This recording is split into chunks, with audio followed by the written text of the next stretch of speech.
মুখ্যমন্ত্ৰীৰ মাতৃ তথা বিশিষ্ট সাহিত্যিক মৃণালী দেৱীৰ চৰণচুই সেৱা ল'লে বৰপেটা লোকসভা সমষ্টিৰ কংগ্ৰেছ প্ৰাৰ্থী দীপ বায়নে। নলবাৰী বৰখলাত অনুষ্ঠিত হোৱা লক্ষীনাৰায়ণ যজ্ঞৰ শতবাৰ্ষিকী অনুষ্ঠানতো একেলগে দেখা গ'ল মুখ্যমন্ত্ৰীৰ মাতৃ আৰু কংগ্ৰেছ প্ৰাৰ্থীগৰাকীকে। কৰ্মৰ ফল ভগৱানে দিব বুলি কৈ আশীৰ্বাদ দিলে মৃণালিনী দেৱীয়ে। মুখ্যমন্ত্ৰীৰ মাতৃৰ আশীৰ্বাদ পাই উৎফুল্লিত কংগ্ৰেছ প্ৰাৰ্থীগৰাকী। ইফালে যজ্ঞস্থলীত উপস্থিত হৈ আশীৰ্বাদ ল'লে মিত্ৰজোঁটৰ প্ৰাৰ্থী ফণীভূষণ চৌধুৰীয়ে। বৰপেটা বিৰোধী ঐক্য ভাঙি তছনছ হোৱাৰ পিছতো প্ৰত্যাহ্বান জনাব পৰা প্ৰাৰ্থী নাই বুলি তাৎপৰ্যপূৰ্ণ মন্তব্য চৌধুৰীৰ। নিউজ ডেস্কৰ ৰিপৰ্ট ইছা 24x7।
খুব এটা সুখ অনুভৱ কৰিছোঁ অন্তৰত আৰু এই যজ্ঞ আজি 100 বছৰ পূৰ্ণ হ'ল। ভগৱান ঈশ্বৰৰে কিবা কিজানি এনেকুৱা আছিল। মই মৰুৱাত মোৰ মামাহঁতৰ ঘৰ নলবাৰীৰ বৰক্ষেত্ৰীৰ মৰুৱাত জন্ম, গতিকে তেতিয়া মৰুৱাত আহিলেও উৎসৱত আমাৰ যেতিয়া শংকৰদেৱ উৎসৱ জন্ম উৎসৱ হয় এই আমি যজ্ঞৰ কথা শুনো আৰু ভগৱানৰ কিবা আশীৰ্বাদতে এই যজ্ঞলৈ আহিব পাৰিছোঁ।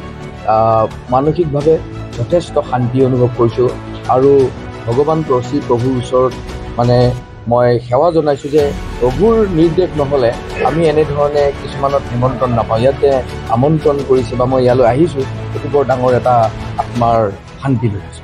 আজি যজ্ঞস্থলীতে মুখ্যমন্ত্ৰীগৰাকীৰ মাতৃ তথা এগৰাকী বিশিষ্ট সাহিত্যিক তেখেতৰ সেৱা ল'লে। তেখেতে আপোনাক যথেষ্টখিনি দিহা পৰামৰ্শ দিলে, কেনেকুৱা পালে এগৰাকী জ্যেষ্ঠ ব্যক্তিৰ সান্নিধ্য পায়?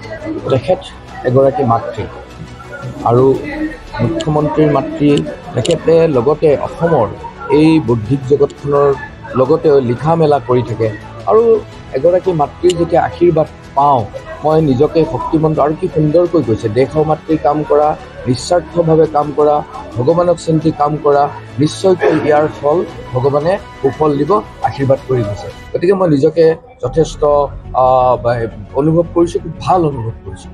আজি এই যজ্ঞস্থলীতে চব আমি ৰাজনীতি কৰা মানুহ, ৰাজনীতিৰ লগত জড়িত থকা মানুহ কৰি ফুৰিছা এই কৰ্ম।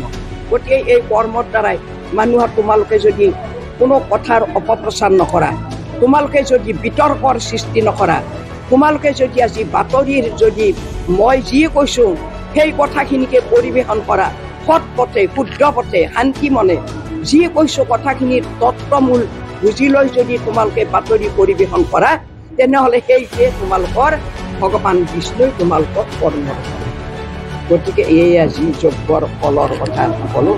তেওঁ বহুত প্ৰবন্ধ লিখিছোঁ, বহুত আছে, হয়তো মিটিং আকাৰে পাতিলে হয়তো সেই প্ৰবন্ধ মই পঢ়ি শুনালোঁ। গতিকে আজি এইখিনি মুখে কৈছোঁ। ধন্যবাদ। অকণমান যজ্ঞৰ লগত সংগতি ৰাখি এটা কথা সুধিছোঁ। আপোনাৰ কাষলৈ আজি বৰপেটা, এই সমষ্টিটো বৰপেটা লোকসভা সমষ্টি, ইয়াত কংগ্ৰেছৰ যিগৰাকী প্ৰাৰ্থী আপোনাৰ চৰণচুই সেৱা ল'লে, আপোনাৰ কাষতে আছে, গতিকে তেখেতক আপুনি কি ধৰণে আশীৰ্বাদ দিলে, কি ক'ব বিচাৰিব? মই আশীৰ্বাদ দিছোঁ তেখেতসকলে নকলোঁ, মই আগতে ক'লোঁ কথা ৰথানি কৰ্মই ধৰ্ম।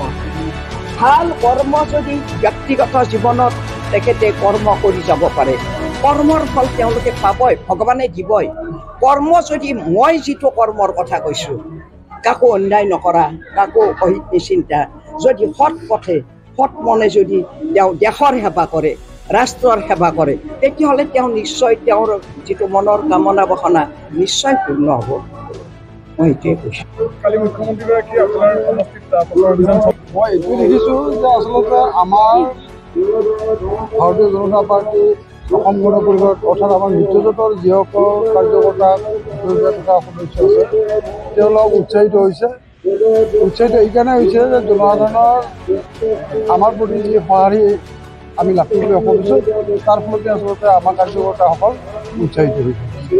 কেনেকৈ পাইছে এতিয়া উৎসাহৰ বিপৰীতে এফালে কংগ্ৰেছৰ নেতাই পদত্যাগ কৰিছে আৰু আনফালে কিন্তু বিজেপিৰ যি চাওক এটা বস্তুটো আপোনালোকে গম পাইছে যে আমাৰ বিৰোধী যিটো ঐক্য সেইটো ভাগি পিছলৈ হৈ গৈছে। গতিকে ইয়াত আচলতে কংগ্ৰেছে হওক CPM-এ হওক বা যিয়ে নহওক কিয় ইয়াত তাৰমানে বৰপেটা লোকসভা সমষ্টিত তেনেধৰণে তেওঁলোকে প্ৰত্যাহ্বান জনাব পৰা প্ৰাৰ্থীও নাই আৰু তেনেধৰণে পৰিৱেশ পৰিস্থিতিও নাই। ৰাইজ সজাগ সচেতন হৈছে, ৰাইজ বিকাশৰ ফালে আগবাঢ়ি গৈছে। গতিকে ইয়াত মই ভাবোঁ যে ইয়াত তেওঁলোকে তাৰমানে আমাক প্ৰত্যাহ্বান জনাব পাৰিব। তথাপিও দ্বিতীয়